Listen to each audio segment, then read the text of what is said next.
Mesdames et messieurs, bonsoir. Bienvenue à votre émission Sur la Brèche. Sur la Brèche ce soir, M. André Moïse Nian Traoré, 6e vice-président du Congrès pour la démocratie et le progrès CDP, chargé des relations extérieures, ancien ambassadeur du Burkina Faso au Mali. Bonsoir M. Nian Traoré. Bonsoir. Et merci pour votre disponibilité. Vous êtes une grande figure du monde politique burkinabé, et cela depuis près de 30 ans. Vous êtes titulaire d'une licence et d'une maîtrise en droit obtenue à l'université Paris 8 Vincennes, d'un diplôme d'études approfondies en droit rural obtenu à l'université de Poitiers, toujours en France, en 1981. Alors d'abord, arrêtons-nous sur ce choix. Après votre maîtrise, vous choisissez le droit rural. Voilà, dites-nous pourquoi précisément le droit rural, au moment où peut-être d'autres branches du droit comme le droit des affaires, le droit commercial ou le droit pénal étaient beaucoup plus en vogue, M. Nian. Oui, merci bien, M. Jean-Emmanuel Ouedraogo. J'ai choisi cette branche parce que j'aimais les questions agricoles, les questions paysannes, les questions foncières, et j'ai voulu travailler dans ce domaine. Voilà pourquoi je suis allé dans ce secteur d'activité pour essayer de comprendre, essayer de me rapprocher du mouvement paysan, de tout ce qui était paysan. Peut-être que les autres branches que j'ai citées tantôt vous auraient garanti des lendemains, en tout cas beaucoup plus sûrs, disons. Bon, pas de lendemain beaucoup plus sûrs, peut-être des lendemains beaucoup plus fructueux. Voilà, une ceinture beaucoup plus dorée. N'est-ce pas? Bon, mais je ne peux pas dire non plus, avec le parcours que j'ai eu, que j'ai fait, que ma ceinture n'est pas dorée. Ah, voilà. Alors, le droit rural, qu'est-ce qu'on met dans le droit rural, M. Nian? Dans le droit rural, on met beaucoup de questions, les questions foncières, les questions de partage des terres, les questions de fiscalité. Et puis il faut dire que le droit rural en Europe n'est pas tout à fait ce que nous avons ici, parce qu'ici nous avons commencé un peu plus tard. Est-ce que ce n'était pas une formation en déphasage avec la réalité qu'on avait au Burkina ici? Bon,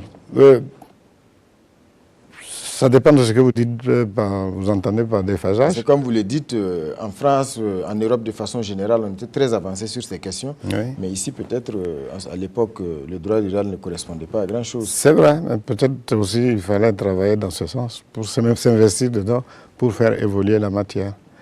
D'ailleurs, nous avons travaillé, nous avons mis en place la commission agraire et foncière. J'ai eu la chance de travailler dedans pendant un certain temps. Voilà. On peut dire que vous êtes un peu des pionniers dans le domaine. Oui, mais nous n'avons pas poursuivi exactement dans ce domaine, même si nous l'avons commencé. Alors, en 1983, vous entamez votre carrière professionnelle. Alors, sous la Révolution, ou à cheval, parce que vous êtes entre-temps à la direction, chef de service législation à la direction de l'action coopérative au ministère du développement rural à Ouagadougou. C'était donc avant la Révolution, juste un peu avant la Révolution et au début de la Révolution. À l'époque, quels étaient les principaux défis du secteur rural au Burkina Faso? C'est toujours les mêmes, hein. C'est toujours une production agricole toujours plus élevée, toujours plus grande. La question de l'élevage, la question de l'eau, c'est toujours les mêmes questions. Assurer la sécurité alimentaire, tout ça. Donc, est-ce qu'à l'époque, on avait une plus grande sécurité alimentaire que maintenant? Je peux peut-être dire oui, mais c'est en rapport avec la démographie. Si vous avez plus de bouches à nourrir et avec la même production, ou même un peu plus, la proportion peut faire en sorte que la sécurité alimentaire de cette époque soit plus garantie que de celle d'aujourd'hui. Le climat était aussi peut-être beaucoup plus favorable. Absolument, parce qu'avec, comme on dit, les changements climatiques, avec la grande sécheresse de 73, bon, voilà, ce qui s'ensuit, ça fait que ce n'était pas toujours la même chose. Aujourd'hui, la pression, quand même, est un peu plus grande. Alors, au ministère de l'Agriculture, ou alors, avant d'en arriver là, sous la Révolution, est-ce que l'agriculture était une priorité? Oui, bien sûr, l'agriculture était une priorité. Dans tous les régimes, l'agriculture est une priorité en ce sens que notre richesse principale, c'est de trouver à produire à partir de l'agriculture. Le slogan, c'était de consommer burkinabé, de produire et de consommer burkinabé. Oui. Et puis, la paysannerie occupait certainement une place beaucoup plus importante. Absolument, absolument, puisque sous le CNR, ce qui était important, c'était les idées de justice, les idées de répartition équitable des produits du pays. Donc, la paysannerie était très prisée. Et comme il y avait aussi la question de la lutte contre la féodalité, eh bien, la paysannerie était bien considérée. Alors, au ministère de l'Agriculture, vous avez occupé de nombreux postes de responsabilité. Coordonnateur du projet d'appui à la filière coton-textile en 2008, secrétaire permanent de la coordination des politiques sectorielles agricoles, ça c'était en 2005, directeur général du Centre national d'équipement agricole, CNA, en 2001. Aujourd'hui, quand vous regardez le secteur agricole burkinabé, a-t-il vraiment évolué? Oui, le secteur agricole a évolué, même si aujourd'hui nous n'avons pas toujours les capacités de nourrir la population de manière pleine et entière. Mais il y a eu de l'évolution, au niveau des productions, il y a eu au niveau de la diversification de ces productions, il y a eu au niveau du coton qui a toujours occupé une bonne place, il y a eu des progrès, on ne peut pas le nier, et c'est évident. Des progrès certes, mais on a l'impression de vivre sous la menace permanente de l'insécurité alimentaire. Alors on a l'impression qu'il suffit d'un rien pour que tout de suite on rentre en situation de déficit alimentaire. Je rappelle que vous avez également été secrétaire exécutif du Conseil national de sécurité alimentaire. Alors à ce niveau, quelles sont les solutions durables aujourd'hui pour sortir un peu de cet engrenage de l'insécurité alimentaire? Est-ce qu'on ne dépend pas trop de l'environnement jusqu'à présent? On dépend de l'environnement, on dépend de beaucoup de choses, hein, mais il ne faut pas oublier que notre pays, comme tous les autres alentours, nous sommes dans le sous-développement. Le sous-développement signifie que nous n'avons pas suffisamment de capacité de développer les différents secteurs qui nous permettent de nous ranger au niveau des pays développés. Parce que les pays développés aussi ne veulent pas nous laisser avancer. Vous avez toujours la phrase le dernier chancelier allemand qui est décédé, qui a dit que nous n'allons pas, et là je passe à l'industrie, nous n'allons pas laisser l'Afrique s'industrialiser. L'Asie nous a surpris. Eh bien, maintenant, nous n'allons pas laisser l'Afrique s'industrialiser, car maintenant, l'Asie nous pose trop de problèmes. Est-ce que ce n'est pas l'explication de la facilité? Parce qu'on semble vouloir se dédouaner un peu de nos responsabilités en pointant du doigt à l'extérieur. Mais aujourd'hui, il est évident, par exemple, qu'il faut miser davantage sur la production en maîtrise totale d'eau. Parce que si pour une pluie ou deux, on peut perdre une campagne agricole, bon, on ne va pas chercher les responsabilités en Europe, signé. On ne cherche pas les responsabilités ailleurs, on ne se dédouane pas, mais la réalité est là, que la structure de notre agriculture est telle que nous n'arrivons pas à être au niveau de l'agriculture des pays occidentaux, des pays de l'Amérique, parce qu'eux, ils ont 2, 3, 4, 5, 10% d'agriculteurs qui nourrissent des populations de millions. Nous, on a 90% d'agriculteurs ou de paysans qui nourrissent difficilement, n'arrivent pas. Donc, c'est la structure de nos pays sous-développés, de nos économies, qui est comme ça. Comment on en sort? Comment on en sort? C'est pour ça que je dis que ce n'est pas aisé, ce n'est pas facile. Parce que si c'était facile, le Burkina serait sorti, le Mali serait sorti, le Niger, le Togo. Non, mais il y a quand même des progrès. On ne peut pas dire qu'il n'y a pas de progrès. Par exemple, quand vous prenez l'équipement, comment on peut comprendre que, voilà, près de 6 décennies après les indépendances, on est toujours en train de cultiver à la Daba on ne peut pas s'en sortir avec la DABA, M. Nia. Ouais. Vous êtes occupé, je l'ai dit tantôt, des questions d'équipement agricole à une certaine époque de votre carrière. Est-ce que ce n'est pas là également un peu la faiblesse? Parce qu'on ne mise pas suffisamment peut-être sur les équipements. Si vous pouvez miser sur les équipements, vous pouvez acquérir des équipements, il faut savoir les entretenir, il faut savoir les utiliser, donc il faut former les hommes à côté. Vous pouvez même avoir de l'eau, pouvoir stocker, il faut toujours pouvoir les utiliser, donc c'est l'homme. Il faut quand même que l'homme ait la capacité d'utiliser tout ce qui est à sa disposition. Il faut former nos paysans. Il faut qu'il y ait de la formation, c'est sûr. Il faut qu'il y ait de l'équipement, il faut qu'il y ait de l'eau, mais il faut aussi qu'il y ait de la semence. Il y a beaucoup de facteurs, mais comme je vous l'ai dit, il y a des progrès et je suis persuadé... Va-t-on y arriver un jour, monsieur Nia? C'est ma conviction la plus profonde. Vous prenez des pays comme le Vietnam, et ils sont sortis de la guerre en 1975, et puis aujourd'hui ce sont des pays très développés. Vous n'allez pas me dire qu'il faut passer par la guerre pour y arriver, ce n'est pas ce que je veux dire, mais c'est pour dire tout simplement que avec des politiques avisées, tôt ou tard, nous allons y arriver, c'est ma conviction la plus profonde. Alors, M. Nia, vous avez également été directeur général, je l'ai vu dans votre CV, de l'Union révolutionnaire de banques, de 1984 à 1986. Alors, parlez-nous un peu de cette banque-là. De quoi s'agit-il? C'est une banque créée par la Révolution, à l'époque. Le président Sankara voulait que la province, les régions se développent parce qu'il avait constaté qu'il y avait trop de déficits entre la ville et la campagne. Et il a promu cette banque pour s'occuper du développement régional. On devait même peut-être l'appeler banque provinciale. Mais il a préféré Union révolutionnaire de banques. À ce propos, j'ai une petite anecdote. Il nous avait envoyé le ministre des Finances à l'époque, qui était M. Barreau Damou Justin, plus le capitaine Henri Zongo, qui était le ministre de la promotion économique, et moi-même, nous avait envoyé au Gabon, chez le président Bongo, parce qu'il estimait bien, pour aller chercher 1 milliard de francs pour venir abonder la banque.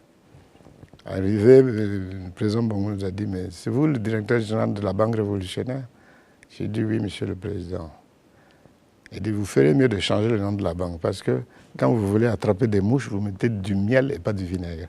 Qui va venir investir dans une banque révolutionnaire? Est-ce qu'il n'a pas eu raison? Ben oui, mais à l'époque, le président Sankara avait sa vision aussi des choses. Il tenait à ce que ce soit précisé banque révolutionnaire. À l'époque, je suis même allé à Moscou, en Union soviétique, et ils m'ont dit la même chose. Une banque révolutionnaire, nous, on ne connaît pas ça. Donc, voilà.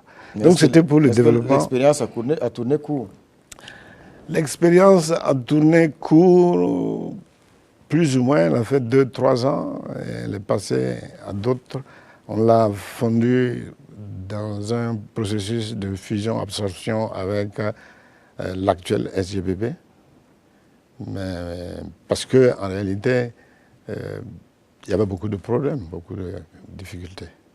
Lesquels, par exemple? Mais ça a marché. Bon, je crois qu'enfin, il y avait derrière aussi l'idée de la création de la monnaie. Il y avait cette idée qui était présente dans l'esprit du président Sankara, parce qu'un jour que je travaillais, il m'a appelé. Il m'a dit, mais j'ai appris que toi, tu penses qu'on doit créer la monnaie. J'ai dit, président, il dit, ah bon, d'accord. En fait, il voulait mettre le sujet sur le tapis. Et puis, bon, à l'époque, je n'avais pas compris comme ça. J'ai dit, non, non, non, c'est pas moi qui l'ai dit. Hein.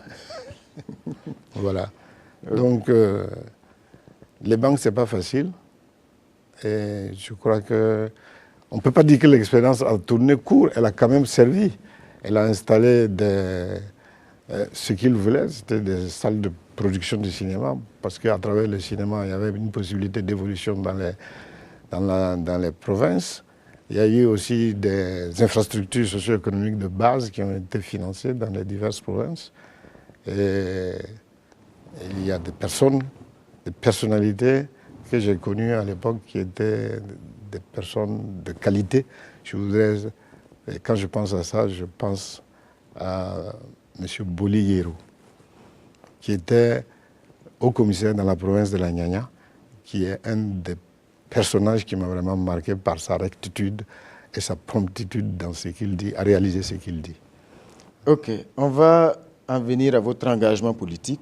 En début d'émission, je le disais, ça fait près de 30 ans que vous êtes, en tout cas, une figure de premier plan de la scène politique burkinabé. D'abord, d'où est parti déjà cet engagement politique?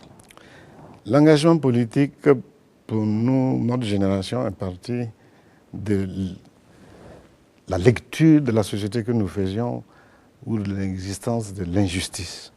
Et nous avons estimé, comme je vous ai parlé tout à l'heure de la paysannerie et autres, nous estimions qu'il y avait trop de disparités et trop de pauvreté, de misère au niveau de certaines couches sociales. Et nous étions sensibles à cette injustice. Je veux parler de certaines personnes, de certains camarades, comme Basile Guissou, Sommet Valère Dieudonné, Sommet Charles, etc. Donc nous, pas de Boli, le Boli Abdraman, le magistrat, nous étions des jeunes à la recherche de la vérité, en tout cas qui réagissions aux appels de notre temps. Et en ce sens, nous avions aussi les retombées... Vous vouliez changer le monde? Bien sûr, on voulait changer le monde. Et nous avions aussi les retombées de mai 68 en France. Et comme ça, nous avons été dans des lectures sur les questions de l'impérialisme, les questions du marxisme. Bon, nous avons... C'était l'effervescence un peu de l'idéologie politique. Si nous, dans votre jeunesse, vous n'êtes pas à ce niveau, qu'est-ce que vous serez lors de votre vieillesse? Donc nous avons beaucoup lu Marx, Engels, Lénine, Che Guevara, Kim Il-sung, et puis Yves Benoît, l'impérialisme, France Fanon, etc. Les damnés de la terre, peau noire, masque blanc. C'était nos lectures et nous étions engagés vraiment. Ensuite, nous sommes allés aux études, école en Europe pour la plupart, et puis nous avons continué. Nous avons trouvé notre raison là-bas. Nous avons milité à l'association des étudiants voltaïques en France, nous avons milité à la FEAN, Fédération des étudiants d'Afrique Nord en France, ainsi de suite. Et comme ça, nous avons continué dans la politique. Lorsque nous sommes revenus, naturellement, nous étions lancés en politique. Et vous l'avez dit tantôt, quand vous êtes venu, donc, vous avez travaillé aux côtés du président Thomas Sankara. Oui. Et juste après la rectification, également en 1987, vous êtes nommé conseiller à la présidence du Faso, c'est en 1987, si je ne m'abuse. Alors, qu'est-ce qui a créé tout de suite cette confiance avec, en tout cas, les premiers responsables, notamment le président Blaise Compaoré? Non, nous étions dans un mouvement d'ensemble avec mes camarades de l'Union de lutte communiste. Nous étions dans un mouvement d'ensemble et nous avons participé aux côtés d'autres camarades d'autres organisations politiques. Nous avons participé au mouvement. Et il y avait des camarades qui étaient, comme Valère Sommet, qui étaient déjà en contact avec le président Sankara et Blaise Compaoré par la suite. Et donc, ça s'est fait naturellement comme cela, par les rapprochements des organisations ou des liens entre amis et camarades. Mais tout de suite, quand même, il y avait une confiance et une proximité. Avec, parce qu'en 1987, si vous êtes nommé conseiller à la présidence du Faso, c'est le signe quand même d'une certaine proximité.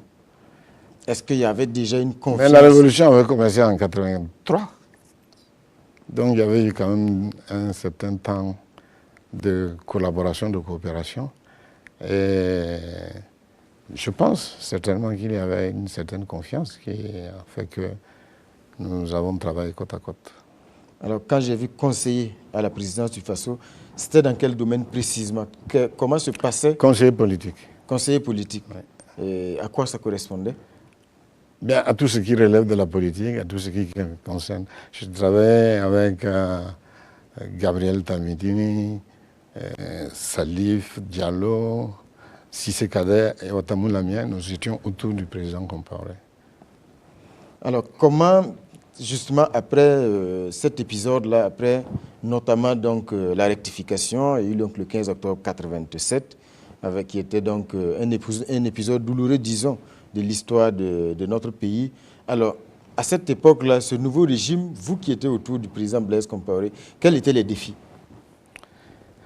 Les défis, bien sûr, le premier défi, c'est d'installer le régime, parce que quand même, vous n'arrivez pas à une situation de ce genre où le président en fonction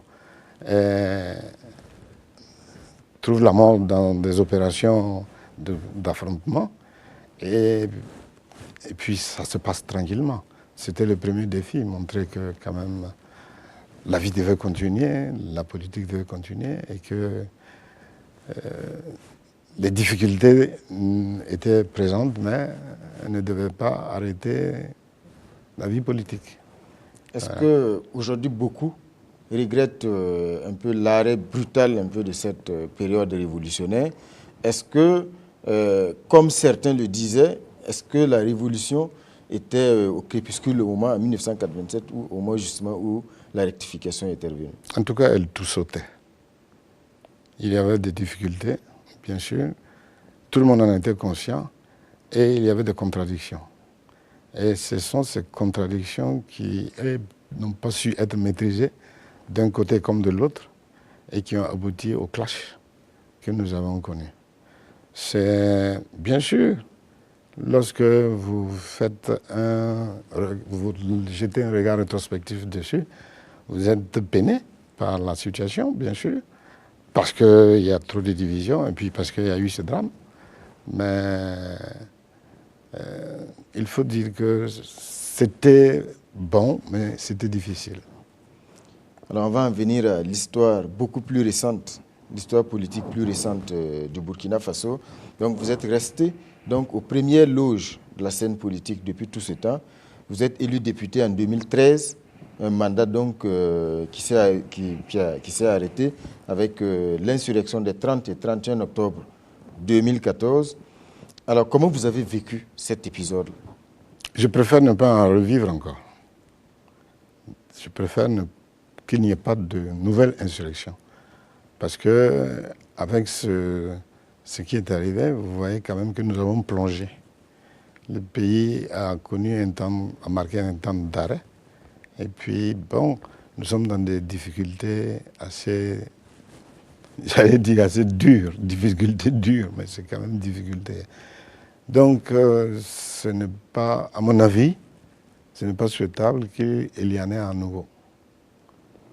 Alors, 4 ans après, quels sont les enseignements que vous tirez un peu de cette période, de ces 30-31 octobre 2014? Il faut éviter ce que nous avons aujourd'hui, l'incivisme qui s'est développé. Le développement de l'incivisme est très grand, très profond. Et vous pensez que c'est lié à cette insurrection? Ça avait commencé avant, hein. Il faut être honnête, il faut regarder, l'incivisme avait commencé avant. Simplement, il s'est développé de manière exponentielle aujourd'hui. Et il y a bien des endroits où l'État a des difficultés à s'imposer et à imposer une marche correcte à cause de ça. Oui, c'est vrai. Et les leçons, il y en a beaucoup. On ne pourrait pas finir d'en tirer. Mais au moins, il y a une leçon fondamentale, c'est qu'il faut savoir passer au-devant des difficultés qui sont posées de manière frontale. Et c'est en cela que je pense que nous aussi, nous avons notre responsabilité, puisque nous n'avons pas su éviter la chose. En renonçant peut-être à cette modification? Pourquoi pas? Aujourd'hui, on peut le dire, non? On peut le dire assez clairement. Il y avait des possibilités de renoncer à cela. Et puis, je pense que lors de l'anniversaire de l'indépendance à Bobo-Dioulasso, j'avais eu un débat avec le professeur Loada. On avait discuté sur ces questions de l'article. Et on avait quand même évolué. Voilà. Malheureusement, on ne savait pas trop. Il y a eu le CCRP après, et il y a eu quand même beaucoup de de difficultés, de va-et-vient, hein, d'hésitation. Et puis, je ne sais pas, finalement, il y a eu ce clash. Alors, le clash dont vous parlez, qui a vu donc le Burkina, en tout cas, passer par des épisodes assez difficiles, une insurrection qui s'est soldée bien sûr par beaucoup de dégâts, des pertes en vies humaines. Comment solder le passif aujourd'hui? On a des structures comme la CODEL qui est sortie encore cette semaine et qui estime que voilà, peut-être il faut une justice transitionnelle pour solder le passif de cette insurrection. C'est sûr que, aussi bien pour ce moment historique que nous avons connu, qui est difficile, que pour le procès du coup d'État, il faut certainement chercher à arranger les choses pour faire passer. Sinon, nous pouvons nous engager dans un processus interminable de vendetta, c'est comme si... Mais en ce sens, la justice transitionnelle, comme vous le dites, pourrait être utile. Qu'il y ait procès, qu'il y ait vérité, qu'il y ait réparation, qu'il y ait des réformes qui s'en suivent, mais que nous ayons plus en vue la réconciliation et le fait que ça ne recommence pas. Que de part et d'autre, les personnes, les acteurs qui sont présents soient conscients qu'ils ne travaillent pas pour eux seulement, ils travaillent pour le pays tout entier, pour la nation, pour le peuple, et qu'on puisse avancer de manière plus unitaire. Mais beaucoup disent, par exemple, réconciliation, d'accord, oui, mais la justice d'abord. Je dis vérité, vérité. Mais si vous voulez partir, quand on dit déjà justice transitionnelle, ça veut dire qu'on soupèse. Vous ne pouvez pas parler de difficultés aussi profondes que celles que les Rwandais ont connues, que celles que l'Afrique du Sud a connues. Comment ont-ils fait pour en sortir en quelques années? Il faut quand même que nous nous inspirons de cela. Si nous voulons punir, parce qu'il faut punir, parce qu'il y a eu des délits, des crimes, des erreurs, bon, on peut y aller, mais est-ce que devant, nous n'avons pas semé des graines de haine encore plus grandes? Donc je ne dis pas non à la justice, je ne dis pas non à la vérité, mais je dis qu'il faut toujours tout sous-peser pour voir que l'avenir, c'est ce qui est le plus important. Savoir penser les blessures et savoir avancer. Un avocat, Maître Paul Kéré, dans une lettre ouverte cette semaine qui a été publiée, demande par exemple que le président Roch Kaboré aille s'entretenir avec le président Blaise Compaoré, voilà, dans le sens justement de cette réconciliation. Est-ce que vous épousez cette vision? C'est son idée. Donc laissez-lui le soin de défendre son idée. Ce qui est sûr, c'est qu'il faut dialoguer. Les formes du dialogue, les formes de rapprochement, les formes de... Ça, c'est laissé à l'histoire, c'est laissé aux acteurs principaux. Mais il ne faut pas rester dans l'opposition haineuse entre deux tendances qui se sont affrontées à un moment donné. Certains au sein de votre parti, par exemple, demandent souvent le retour du président Blaise Compaoré. Mais de toutes les façons, s'il veut revenir, je pense que c'est normal que les conditions lui soient offertes et que ce qui doit être fait sera fait. Mais quand vous dites que les conditions lui soient offertes, est-ce qu'il faut... Je ne peux pas rentrer dans ces détails parce que moi-même, je ne connais pas ces sentiments. Mais j'imagine que ce serait bon qu'il y ait des possibilités de dialoguer pour arriver à un pays pacifié. Je pense que la politique n'est pas le lieu de la haine totale, absolue et continue, constante. Ce n'est pas cela. On s'affronte à un moment donné, parfois ça peut aller à des questions un peu plus difficiles. Vous pensez qu'aujourd'hui c'est la haine qui s'exprime? Parfois, d'un côté comme de l'autre, je crois qu'il y a beaucoup de haine encore. Peut-être qu'il faut laisser le temps au temps, mais je pense que, en ce qui me concerne, je crois qu'il faut que nous ayons la capacité à l'avenir de faire les alternances de manière civilisée. Vous savez, lorsque nous regardons le pays, nous voyons que nous-mêmes, lorsque nous sommes arrivés avec la Révolution, nous avons dit 23 années de néocolonialisme. Tout ce qui a été fait par les présidents de la Lamizana et autres, c'est zéro. Ensuite, il y a eu le 15 octobre 1987. Rectification. Rectification, tout ce qui a été fait, même ce qui était bon, comme les 3 luttes, comme ce qui... Voilà, on a mis balayé. Aujourd'hui, on dit 27 années de dictature et tout cela. C'est inutile. Il faut que d'abord nous sachions trier et livrer le bon grain. Il faut savoir cela, garder ce qui est bon et jeter, bannir ce qui est mauvais. Je pense que c'est nécessaire pour pouvoir avancer. Est-ce que de votre côté aussi, vous n'êtes pas, jusqu'à présent... Je ne parle pas, je ne dis pas que la pierre est du côté du... Voilà, est-ce que chez vous aussi, vous y a j'ai dit d'un côté, on n'est pas nostalgique un peu de cette période d'envers-insurrection? La nostalgie, ceux qui sont dans la nostalgie ont tort. Il ne faut pas être nostalgique, il faut prendre acte du présent, prendre acte des faits et évoluer. Vous ne pouvez pas dire que les personnes ne tiennent pas compte de la réalité. Il y a beaucoup de situations où il a été exprimé la reconnaissance de tout le système. Donc, je ne pense pas qu'il y a des nostalgiques rêveurs, de telle sorte qu'ils ne veulent même pas reconnaître ce qui est. Ce qui est. On n'y peut rien, c'est comme ça. Il faut avancer. Alors, Monsieur Nia Traoré, on va évoquer la situation au sein de votre parti, le Congrès pour la démocratie et le progrès.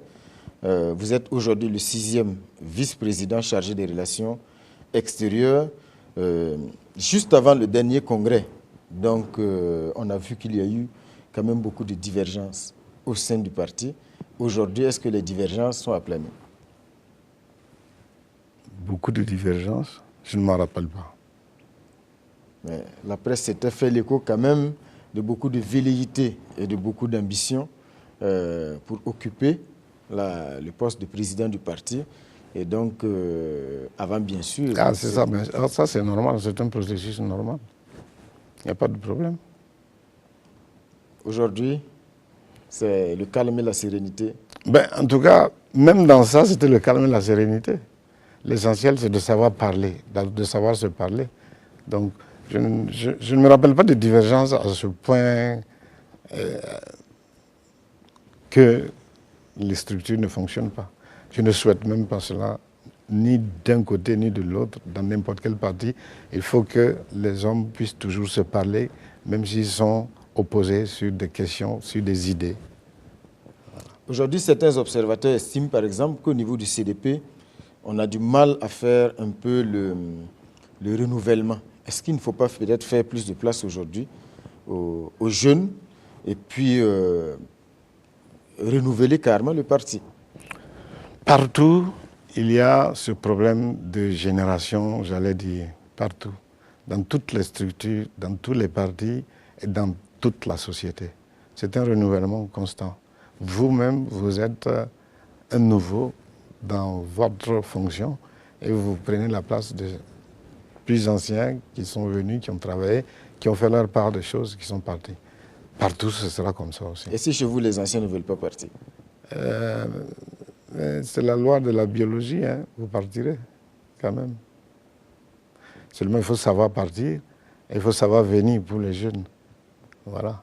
Donc, la vie est ainsi faite que moi, j'ai eu la chance de jouer au football.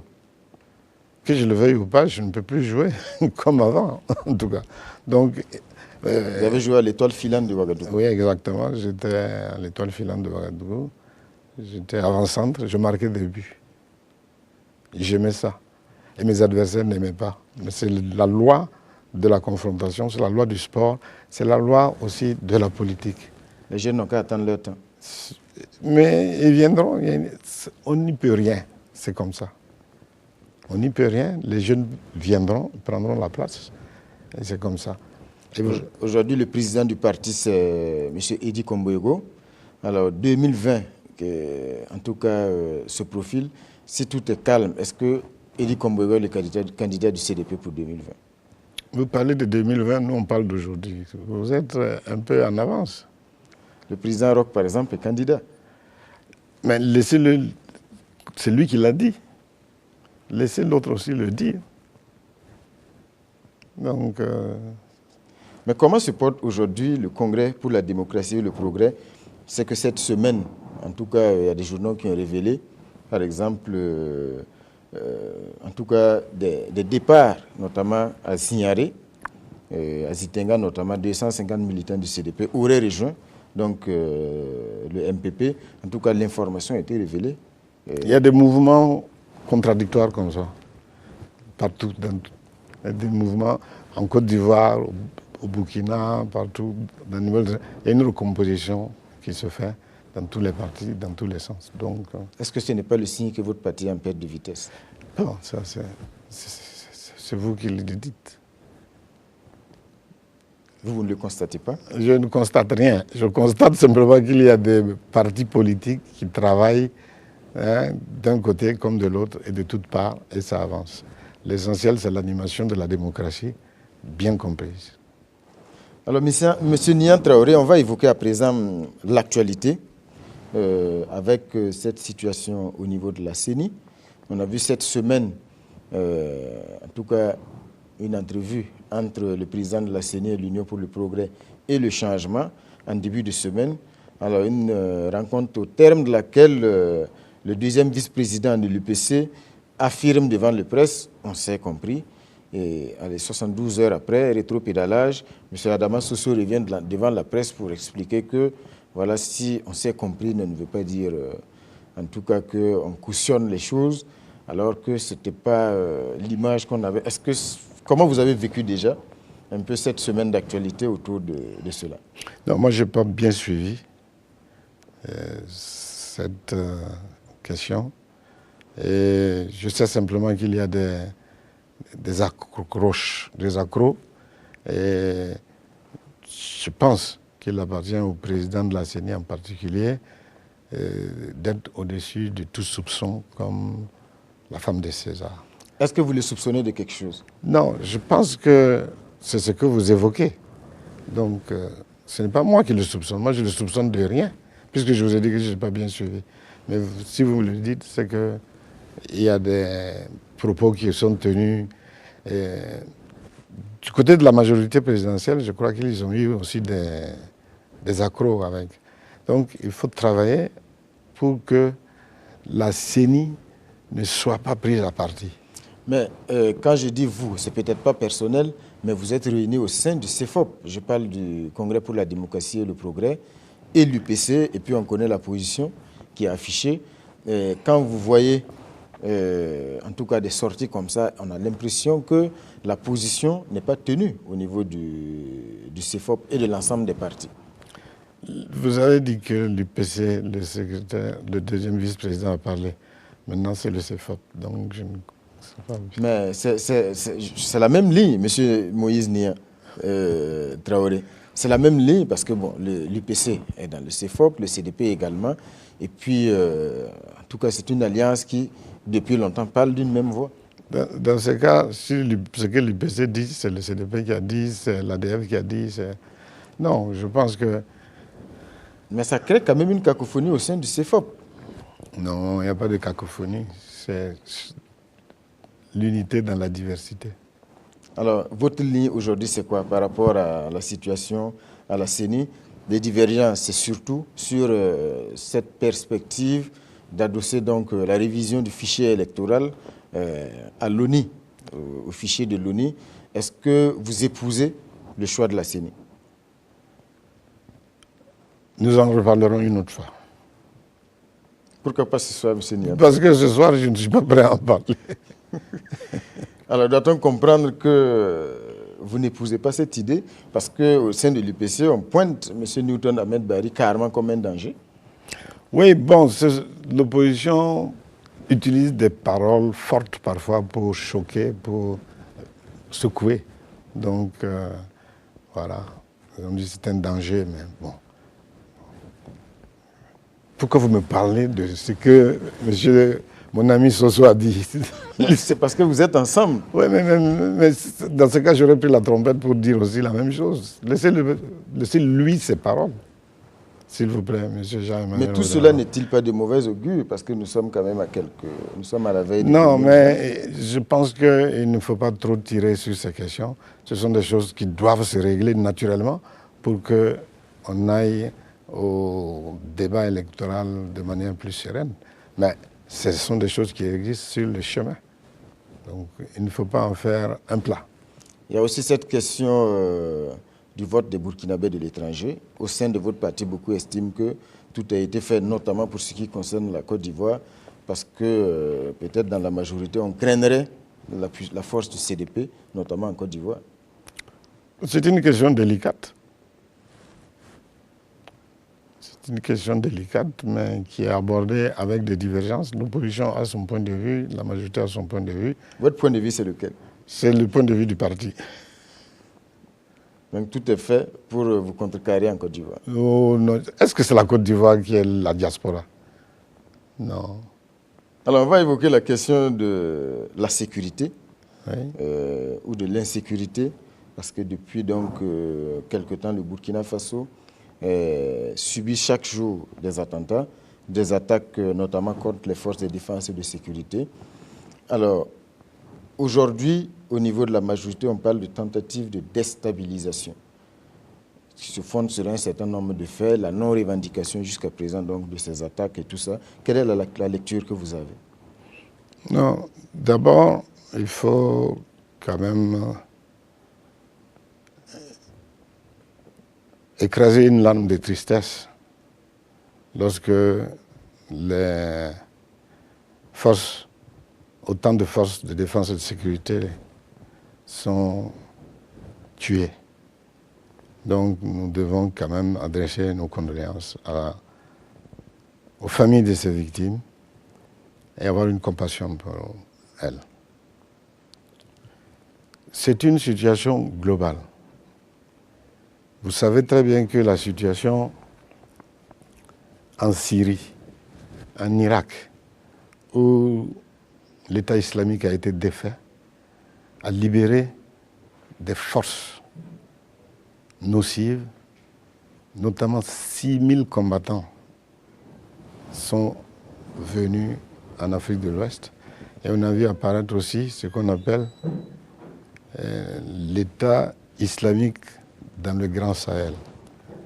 Donc ces forces qui viennent, qui migrent vers les pays les moins solides défensivement, font des dégâts.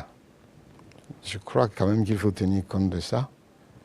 Et s'il y a déstabilisation, c'est dans ce cadre. Comment vous vivez ces accusations? Parce qu'on a entendu des accusations, également certains points du doigt des membres de l'ancien régime, ou en tout cas qui seraient derrière, une main qui serait derrière. Donc, vous y croyez, vous? Vous y croyez? Vous, comment vous le vivez? Je pense qu'il est bon de regarder la situation globale pour la comprendre. Et le G5 Sahel qui est en train de mener des opérations, j'ai vu ce matin qu'il y avait des opérations même en cours, avec les déclarations du ministre de la Défense de la France, Florence Parly, je crois, qui était récemment ici, et qui était au Tchad. Ils n'ont jamais fait état de ce genre de propos. Mais on localisait bien, et même les Américains aussi, ils ont dit que quand même, il y a beaucoup de transfuges du sens de transférer la lutte des djihadistes sur les régions et même d'attaquer, de prendre la région du nord de Côte d'Ivoire et autres. Je pense qu'il faut regarder comme cela les choses. Ils ont beaucoup plus d'informations que nous.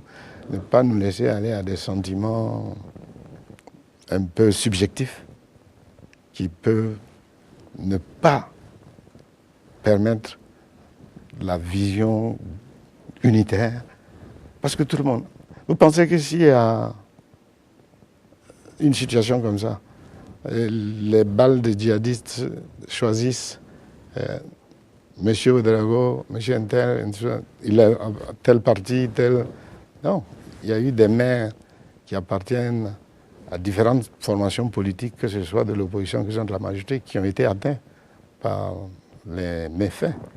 Donc je crois qu'il faut tenir compte de ça et se détacher de ces idées que vous évoquez. Je crois bien. Alors certains estiment aujourd'hui qu'il faut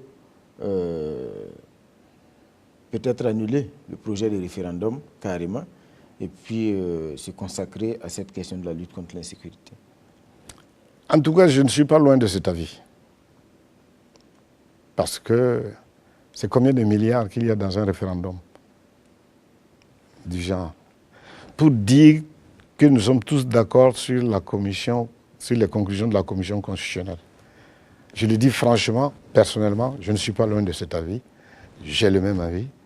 Et ce serait bon quand même d'utiliser cette manne financière que nous allons mettre ailleurs dans ces bulletins qui ne serviront à rien, sauf à dire oui, nous sommes tous d'accord. Voilà. C'est mon point de vue personnel. L'actualité également est marquée par le procès du putsch, avec en tout cas la comparution maintenant des civils, mais aussi on attend la comparution des officiers supérieurs. Vous, on sait que dans le dossier, au départ, vous faisiez partie des accusés, vous avez été blanchi. Aujourd'hui, vous êtes témoin. Comment vous vivez ce putsch-là? Certains dans votre camp estiment que le procès n'est pas équitable. Est-ce que c'est votre avis? Comme vous-même, vous avez dit que j'ai été appelé dans tel ou tel statut, permettez-moi de rester silencieux sur cette question. Permettez-moi de garder le silence, puisque j'ai été appelé, inculpé dans un premier temps. Je bénéficiais d'un non-lieu, appelé comme témoin. Vraiment, ne m'amenez pas à devoir parler de ça. C'est un devoir de réserve. C'est un devoir de réserve, je pense que c'est normal. Alors, il y a aussi le dossier François Compaoré, le 5, le dossier, la décision du tribunal, la cour d'appel, en tout cas de Paris, a été renvoyée au 5 décembre avec un avis favorable de l'avocat général. Est-ce comment vous suivez l'évolution de ce dossier-là? Je suis comme tout le monde, comme vous, comme l'opinion. Je suis le dossier comme ça. Je souhaite que les choses s'arrangent. Mais dans votre camp, certains parlent d'acharnement. Mais comme le dossier est en cours de jugement, laissez-le courir, quelle que soit la manière dont c'est qualifié. Ça n'a pas de sens. Laissons-le courir, c'est tout. Vous souhaitez que François Compaoré soit extradé?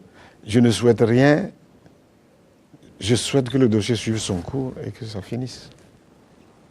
Autre dossier également, il y a celui du juge Salifou Nebié, qui a été donc retrouvé, dont le corps a été retrouvé sur la route de Saponnet, c'était en mai 2014. Alors, jusqu'à présent, il n'y a pas eu d'évolution. Il y a eu ensuite le décès du juge Nana, et certains n'ont pas tardé à créer donc des liens entre ces deux dossiers. Alors vous, je sais que vous étiez assez proche également du juge Salifou Nebié. Va-t-on un jour savoir ce qui s'est passé sur ce dossier? Je le souhaite du plus profond de moi-même, parce que je suis très peiné par sa disparition. C'était un homme chaleureux, c'était un homme compétent, c'était un homme bon, c'était un homme généreux. Et ce sont des pertes de ce genre qui ne sont pas tolérables et que vous avez du mal à accepter. J'espère qu'un jour, les raisons pour lesquelles ceux qui l'ont fait seront connus et qu'ils seront punis conformément aux lois. Ça pourrait être qui? Parce qu'on sait qu'en 2014, les juges étaient également contre la modification de l'article 37. Est-ce que vous avez peut-être des soupçons? Je n'ai aucun soupçon, je ne soupçonne rien. J'estime simplement qu'on ne doit pas ôter la vie d'un honnête homme, d'un honnête citoyen comme lui, de cette manière. ce n'est pas normal. Et je ne sais pas d'où ça peut venir, puisque on a quand même, cela fait déjà 4 ans, passé 4 ans et quelques mois, que ceci est arrivé. Je pense que tout le monde pense que c'est un assassinat. On a parlé d'un accident, mais c'est difficile à accepter dans tous les cas, quel que soit ce dont il a été victime. Et j'espère que la justice fera son travail et que nous aurons des éléments d'information sur la vérité. Alors, cette semaine également a été marquée par ce communiqué du ministère de la Sécurité, alors, qui durcit le ton face à une pratique de certains élèves qui se promènent cagoulés dans la ville de Ouagadougou et donc qui vont perturber les cours dans d'autres écoles. Je rappelle que vous avez été également l'un des premiers responsables de l'association des scolaires de Ouagadougou. Déjà cette pratique, comment vous analysez ou comment vous pouvez qualifier ce type de pratique-là? C'est indécent, c'est incorrect. Nous avons été tous des élèves. J'ai été effectivement le premier président de l'Union interscolaire de Ouagadougou, qui est devenu ASO par la suite. Nous avons fait des grèves, on nous a poursuivis, on nous a arrêtés, avec mes amis du CESUP à l'époque. Ils ont été arrêtés. Mais on n'est jamais passé à ces procédés où les gens se masquent et s'encagoulent comme des... Je ne sais pas comment il faut les appeler, mais c'est dans quel but? C'est des élèves. Pourquoi le font-ils? Notre jeunesse doit être éduquée à mieux. Nous avons un grand problème. C'est l'avenir, c'est la jeunesse. Si cette jeunesse-là, demain, n'a pas de résultats, c'est nous qui en sommes responsables. Parce que nous n'aurons pas su prendre les dispositions pour les amener là où ils sont. Je crois que ce n'est pas une bonne situation. Ce n'est pas bon que les élèves s'adonnent à des activités de ce genre. S'il y a des revendications, on les pose, on les discute et on essaie de trouver des solutions. Mais on ne procède pas comme cela. C'est négatif. L'actualité à l'international est marquée par les élections locales en Côte d'Ivoire ce samedi. Alors, des élections présentées comme un test avant donc l'échéance de 2020, mais sur fond de crise au sein de l'Alliance au pouvoir, si on peut parler encore d'alliance, parce que la marche vers l'Alliance, le parti unique RHDP, a créé donc, en tout cas, ces frictions à l'intérieur. Aujourd'hui, le PDCI, par exemple, accuse ses anciens alliés de travailler à le faire disparaître. Comment vous analysez cette guerre au sein de l'ancienne alliance? C'est l'évolution des choses, c'est le mouvement des choses. Aujourd'hui, vous êtes alliés, demain, vous êtes en mésalliance. Essayons simplement d'espérer que cette situation n'amène pas ce que des gens décrivent comme des explosions à nos portes. Ça, c'est ce qu'il faut éviter. Quand on dit il y a élection dans tel pays ou tel pays d'Afrique, c'est comme si on dit venez faire la bagarre, venez assister à une bagarre. Au Congo, Kinshasa ou ailleurs, pareil. Ce n'est pas normal. Il faut que nous arrivions à nous policer, à devenir des gens civilisés. Et c'est pour cela que l'Occident nous pousse trop vite, peut-être. Nous pousse trop vite à adopter des attitudes, des choses, des comportements et des principes, peut-être qui ne correspondent pas tout à fait au développement auquel nous sommes parvenus. Donc je pense qu'il faut éviter, quelles que soient les alliances et les mésalliances qui se tissent, il faut éviter que cela ne débouche dans des explosions qui seraient très dommageables. Alors on a vu également cette semaine le 17e sommet de la francophonie qui s'est tenu à Erevan en Arménie. Oui, c'est vrai. Qui a été marqué donc par le passage de témoins entre Michaël Jean, la secrétaire générale sortante, la canadienne, et Louise Mouchiki-Wabo, la ministre des Affaires étrangères rwandaise, qui est désormais donc secrétaire générale de la francophonie. Quand on voit un peu tout le processus qui a précédé ce passage de témoins et qui a cristallisé l'ensemble du sommet, est-ce qu'aujourd'hui, on n'est pas en droit de dire que l'OIF, l'Organisation internationale de la francophonie, est un peu le machin de la France? Parce que c'est une candidature rwandaise suscitée par la France, et puis certains y voient une volonté d'apaiser les relations bilatérales entre la France et puis le Rwanda. En quoi c'est mauvais aujourd'hui que ces relations soient apaisées? En quoi c'est mauvais aujourd'hui que l'Afrique parle d'une seule et unique voix, car l'Union africaine a parlé d'une voix? Je pense que c'est positif. Donc, mais on a l'impression que c'est la France qui impose son dictat dans cette organisation. C'est pourquoi c'est la France qui impose, parce que si la France avait eu une autre position, est-ce que l'Union africaine allait se déliter, allait se déséquilibrer, se décharner pour aller d'un côté comme de l'autre? Moi, je vois que l'Union africaine a pris une position unique, consensuelle, conformément à leur décision d'il y a quelques sommets où ils ont décidé que dorénavant, ils prendront toujours des positions consensuelles et soutiendront le candidat de l'Afrique et tout cela. Je vois qu'ils ont appliqué cela. Même si certains estiment qu'elle vient d'un pays où le respect des droits de l'homme n'est pas parfait. Ça, c'est eux qui l'estiment, hein, parce que leur conception des droits de l'homme et tout ce qu'ils veulent, ça les concerne. Moi, j'admire le président rwandais, j'admire le Rwanda, j'admire qu'un pays comme le Rwanda, qui en 1994 a connu plus d'1 million de morts, avec un génocide dont on connaît les auteurs, a pu évoluer en 25 ans, en une génération, pour devenir ce qu'il est aujourd'hui. Je souhaite que notre pays, en 25 ans, dans les 25 prochaines années, puisse faire un grand pas. Parce que notre défaut, c'est de suivre les 55 ans là. Ok. Voilà. Je pense que ça va être le mot de la fin.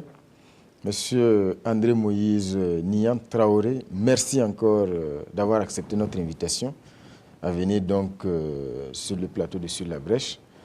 Voilà, mesdames et messieurs, Sur la Brèche de ce soir, c'est fini. Merci pour votre attention. Je vous donne rendez-vous le dimanche prochain pour un autre numéro. Merci.